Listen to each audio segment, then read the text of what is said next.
Private பார்ட்டை பொறுத்த வரைக்கும் க்ரோன்ஸை பொறுத்த வரைக்கும் வந்து ஒன்றுக்கு ஒன்று வித்தியாசமாக இருக்கும்.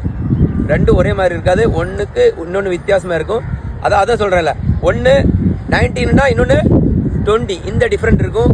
அதே மாதிரி நிறைய பேருக்கு என்ன டவுட் அப்படின்னா, ஒன்று மேலே ஏறி இருக்கு, இன்னொன்று கீழே இறங்கியிருக்கு. அதெல்லாம் பிரச்சனை கிடையாது.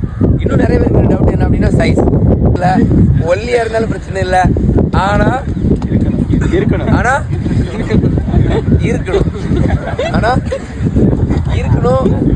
இவ்வளோ இருந்தாலும் பிரச்சனை இல்லை.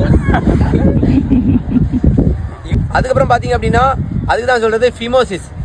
அந்த நோயோட பேர் ஃபிமோசிஸ் அப்படிங்கும்போது என்ன ஆகும் அப்படின்னா, ப்ரைவேட் பார்ட்டோட முன்னாடி சதை பார்த்தீங்க அப்படின்னா அப்படியே பின்னாடி இழுத்தா வராது, ஃபுல்லாக அடைச்சி வச்சுருக்கும்.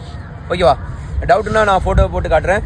ஃபுல்லாக அப்படி இழுக்கும்போது பின்னாடி வராது, அதுக்கு வந்து ரிஜெக்ட் பண்ணுவாங்க. அதுக்கு பேர் என்ன? ஃபிமோசிஸ். ஓகேவா? அதுக்கு என்ன பண்ணுவாங்க அப்படின்னா, அதுக்கு பேர் சுன்னத் கிடையாது. முஸ்லீம்ஸ் வந்து பண்ணுறதுக்கு பேர் தான் சுன்னத். நம்ம பண்ணுறது ஃபிமோசிஸ் ஆப்ரேஷன். ஓகேவா? ஃபிமோசிஸ் ஆப்ரேஷனை பொறுத்தவரைக்கும் பிரச்சனை இல்லை, ஆனால் சீக்கிரமாக பண்ணிக்கணும். ரொம்ப வருஷத்துக்கு முன்னாடி பண்ணியிருக்கணும். ஓகேவா? ரொம்ப வருஷத்துக்கு முன்னாடி பண்ணியிருக்கணும். அந்த இடத்துல எந்த ஒரு காயம் இருக்கக்கூடாது, பழகிருக்கணும், அதாவது நார்மலாக ஆகிருக்கணும். ஓகேவா? அது வந்து சுத்தமாக பிரச்சனை கிடையாது. முடிஞ்சிச்சா? அதுக்கப்புறம் பார்த்தீங்க அப்படின்னா விதைப்பை, அதில் பார்த்தீங்க அப்படின்னா ஃபுல்லாக தண்ணி இறங்கி ஃபுல்லாக கீழே தொங்கிடும், ரொம்ப பெருசாயிரும், சம்மந்தமே இல்லாமல் பெருசாயிரும்.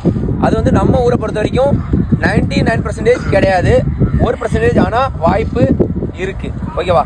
இது அதிகமாக எங்கே வரும் அப்படின்னா, அந்த பக்கம் மிடில், அதாவது நார்த் ஈஸ்டாக இருக்கட்டும், இல்லை இந்தியாவோட அதாவது மிடில் இருக்கிறவங்களுக்கு அதிகம், பீகார், அதுக்கப்புறம் ஜார்க்கண்ட், இந்த பக்கம் இருக்கிறவங்களுக்கு ரொம்ப அதிகமாக வரும். ஓகேவா? ஸோ நம்மளை பொறுத்த வரைக்கும் அது வந்து ரொம்ப ரேர் தான். ஓகேவா?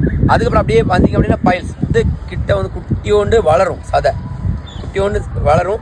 இப்போ வந்து உள்ளே இருக்கிற பைல்ஸுக்கு பிரச்சனை கிடையாது, அவன் வந்து லைட்டாக அப்படி குனி வச்சுட்டு டார்ச் மட்டும் அடிப்பான். ஸோ உள்ள வரைக்கும் ஒன்றும் பிரச்சனை கிடையாது. வெளியே இருக்கும் பாரு, வெளியே கொஞ்சோண்டு சதை இருக்குது அப்படின்னா அது வந்து பிரச்சனை இருக்குது. அதில் நீ என்ன பண்ணும் அப்படின்னா லேசர் ட்ரீட்மெண்ட் பண்ணும். லேசர் போட்டு ட்ரீட்மெண்ட் பண்ணிவிட்டு உடனே என்ன பண்ணும் அப்படின்னா ஆயின்மெண்ட் போட ஆரம்பிச்சாச்சுன்னா அதுவும் கிளியர் ஆகும். ஆனால் பைல்ஸ் இருக்கக்கூடாது. அதுக்கப்புறம் அப்படியே கீழே வந்துட்டீங்க அப்படின்னா நாக்னி